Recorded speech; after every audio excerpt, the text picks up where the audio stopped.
Y bien, esta semana en la conexión con la web estaremos conversando con la jueza costarricense.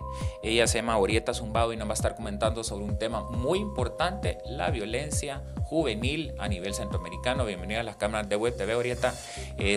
Hay muchos mitos en El Salvador y El Salvador, que es el precursor y generador desde Los Ángeles a toda Latinoamérica con el fenómeno de las pandillas, y quisiéramos que nos instruyeran un poquito sobre los derechos legales que tienen estos jóvenes, estos menores infractores, y mucha gente tiene o desconoce qué tipo de leyes se están implementando específicamente en El Salvador y en Costa Rica para combatir el fenómeno de las maras. Bien, bueno, gracias por invitarme. Es un honor estar acá. Bueno, en El Salvador, lo primero que pasa con el tema de justicia penal juvenil es que la gente cree que no pasa nada cuando un menor o un adolescente comete un hecho delictivo. Lo cierto es que a nivel de todo Centroamérica existe una ley de justicia penal juvenil que tiene divididos incluso las edades por etapas, por etarios, y muchos empiezan desde los 12 años y hasta los 18 años en la ley de justicia penal juvenil. Entonces sí, los jóvenes cuando cometen un hecho delictivo son procesados y reciben su sentencia de acuerdo con la prueba aportada por la Fiscalía de la Investigación. Pero lo cierto es que sí hay un mecanismo estatal para proveer a la víctima de una resolución a su conflicto legal. Bueno, tú nos estabas comentando fuera de cámaras que tanto Costa Rica como El Salvador tienen las penas máximas a nivel regional. Son 15 años, o sea que si esta criatura cometió a sus 15 años el delito de matar o robar o lo que sea, y le imponen la pena máxima, él saldría 15 años después. Sí, así es. Costa Rica tiene 15 años, esa es su máxima, son 15 años de detención. El Salvador, en una reforma, si no me equivoco, del 2010, aumentó la pena a 15 años. Son los dos países con las penas más altas en Centroamérica. A ver, contame un poquito también, ¿qué necesitamos como salvadoreños o como sociedad empezar porque muy fácil es decir, es marero, comete delitos, lo rechazo, lo margino, pero también yo creo que estas personas necesitan programas o lugares para poderse rehabilitar si ellos quieren genuinamente cambiar. ¿Qué necesitamos como sociedad? Ya que el gobierno no lo puede hacer, y que tú creerías que pudiera ser la solución para ir mermando esta ola de violencia que la estamos viviendo y que al final repercute en la inversión internacional extranjera. Bueno, mira, yo creo que aquí el tema clave se llama prevención terciaria, y es prevención terciaria es la prevención que se realiza una vez que el joven es procesado, ya está dentro del sistema y recibe una sentencia. Aquí estamos hablando de que es necesario programas efectivos de reinserción y rehabilitación para los jóvenes. Es decir, si estás en un centro de privación de libertad, necesitas un programa efectivo de preparación para la libertad. Imagínate un muchacho de 15 años, condenado con 15 años, ya cuando va a salir, ¿cómo se va a preparar a esa libertad? ¿Cómo va a enfrentar el mundo o la sociedad a la que va a llegar de nuevo? Porque estuvo aislado de esa sociedad mucho tiempo. Entonces, ¿qué pasa? Necesitamos a nivel de Estado que existan programas efectivos, pero además la sociedad civil, las ONGs pueden ayudar con programas también que puedan aportar a la reinserción, ¿verdad? Que los muchachos aprendan, pues puede ser zapatería, ebanistería, pero fíjese que ahí es donde yo difiero un montón, porque yo creo que las generaciones han cambiado. Y no todos quieren ser zapateros. ¿Por qué no pueden ser programadores? ¿Por qué no pueden ser creadores de videojuegos? ¿Por qué no pueden ser un operador de voz de telefonía que se le puede capacitar y lo único que va a ocupar es su voz, pues? Eso era lo que hablábamos un poco fuera de cámara, ¿verdad? Que El tema es que siempre se le dan ese tipo de talleres, de ebanistería, zapatería, cosmetología, panadería. Sí, como si todos fueran panaderos y todos fueran ebanistas o electricistas. No, también estamos hablando de que en la prevención terciaria los muchachos cuando están privados de libertad, muchos de ellos el nivel de escolaridad es muy bajo. Entonces lo primero que necesitamos saber y que necesitaría trabajar el Estado es en qué tipo de educación les vamos a dar y si está apto para aprender un técnico o para aprender para chef, ayudante de cocina o como dice usted sobre cámaras, etcétera, ¿no? Pero esto tiene mucho que ver con la intención que tenga la comunidad internacional, la sociedad civil de trabajar en prevención terciaria. Recuerden que la prevención terciaria puede ser muy ingrata, ¿verdad? Porque así como el joven se puede rehabilitar, cuando llega a su mismo ambiente, cuesta mucho mantenerse, sobre todo cuando hay cuentas que pagar, cuando hay que comer, etcétera, ¿no? Muchos son hijos de mamás solteras y tienen que ayudar a mantener a sus hermanos y bueno, pueden volver a caer. Aquí el tema no es si volvió a caer, es la frecuencia con que caigan, ¿verdad? Porque de ahí vamos a ver la capacidad que tiene el Estado para reinsertar a estos jóvenes. Bueno, ya hablando sobre temas a largo plazo, me imagino yo que tratar de buscar una solución no es de un periodo de 3-5 años.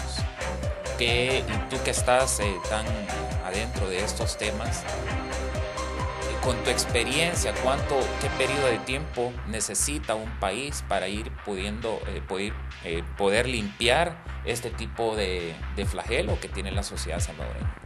Mira, este es un tema que hay que trabajarlo en muchos niveles, a nivel macro, meso y micro, ¿no? Y cada país de Centroamérica tiene sus propias características.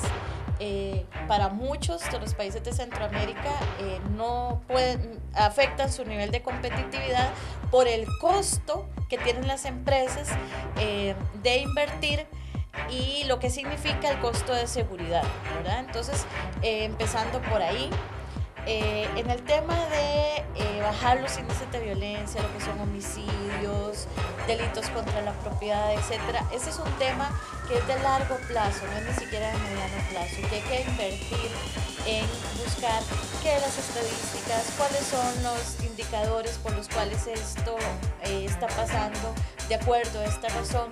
Entonces, no solo pasa por un periodo largo de análisis y toma de decisión, sino también de programas que lleven a ejecutar esos análisis y toma de decisión.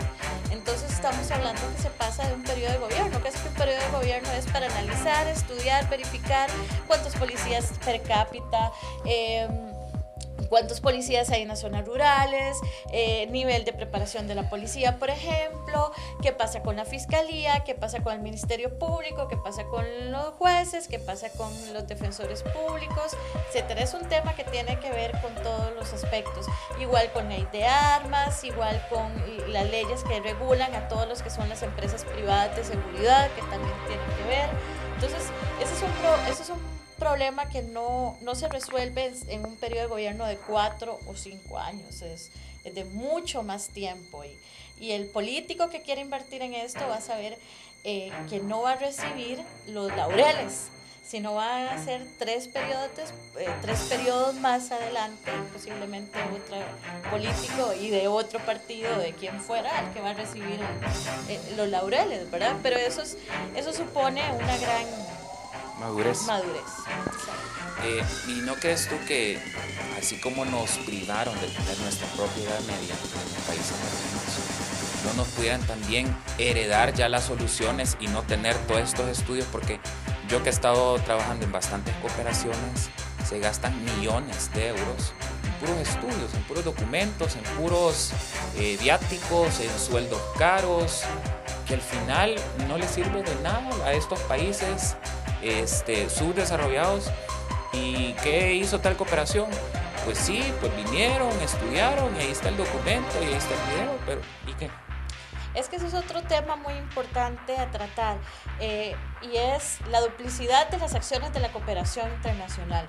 En el tema de niñez y adolescencia, hay un lujo que no nos podemos dar, y es estar duplicando funciones. Entonces, en ese sentido, la cooperación debe coordinar tanto en temas de justicia penal o de restitución de derechos o de protección de derechos en lo que es niñez y adolescencia. ¿Para qué? Para que no estén todos haciendo lo mismo, ¿no? Otro estudio más sobre la justicia penal juvenil, otro estudio más sobre la violencia penal juvenil, otro no. O sea, ya sabemos que el problema sigue, que está increciendo. Entonces, ¿qué es lo que viene ahora? La ejecución de programas efectivos para lograr una mejora en el tema. Todo de la mano con los estados. Ahora, ¿tú crees que la sociedad puede hacer la presión necesaria y suficiente para que los gobiernos actúen?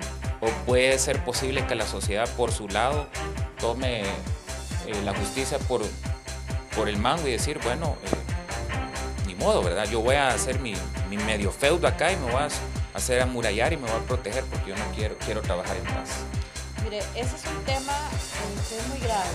Uno como funcionario público siempre está muy pendiente de no hacer sentir al usuario del sistema, sea un imputado, sea una víctima, el sentimiento de impunidad. No hay nada más grave para la sociedad que el sentimiento de impunidad. ¿Por qué? Porque eso hace que estas sociedades, que ya por sí son un poco violentas, generen una espiral más alta de la violencia. ¿Por qué? Porque va a resolver el problema que no le fue resuelto en los tribunales. Entonces, en ese sentido, la solución viene dada también en una coordinación interinstitucional, donde el Ministerio Público pueda hacer una buena investigación del hecho, pueda acusar, el juez pueda resolver, y en la fase de ejecución de la sentencia el muchacho pueda recibir el programa, pueda ejecutarse, pueda hacerle frente a la sentencia. Entonces la víctima sienta que su problema fue resuelto, que la sentencia, por ejemplo, condenatoria que recibió ese muchacho por el homicidio, que puede ser unos 10, 8, 15 años, no sé, dependiendo del hecho, está haciéndole frente y pues está resolviendo. Eso es uno de los temas más importantes. La sociedad organizada, claro que sí puede hacer presión. Creo que presión de un sentido político inteligente, ¿verdad?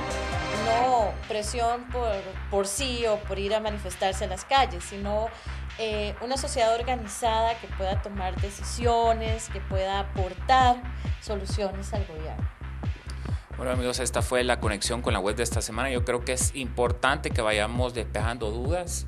El espíritu que tiene Web TV es tratar de invitar a panelistas como la señora jueza de Costa Rica, que nos puedan aclarar y que tienen mucho más acervo cultural en el tema y nos pueden ir orientando, porque por veces yo siento que es muy fácil como salvadoreños solo señalar, decir, no, está manchado de un marero, marginémoslo, y uno no sabe toda la historia que hay detrás de esa persona. Yo creo que todo el mundo tiene derecho a una segunda oportunidad. Seguimos con más de la web acá en Web TV.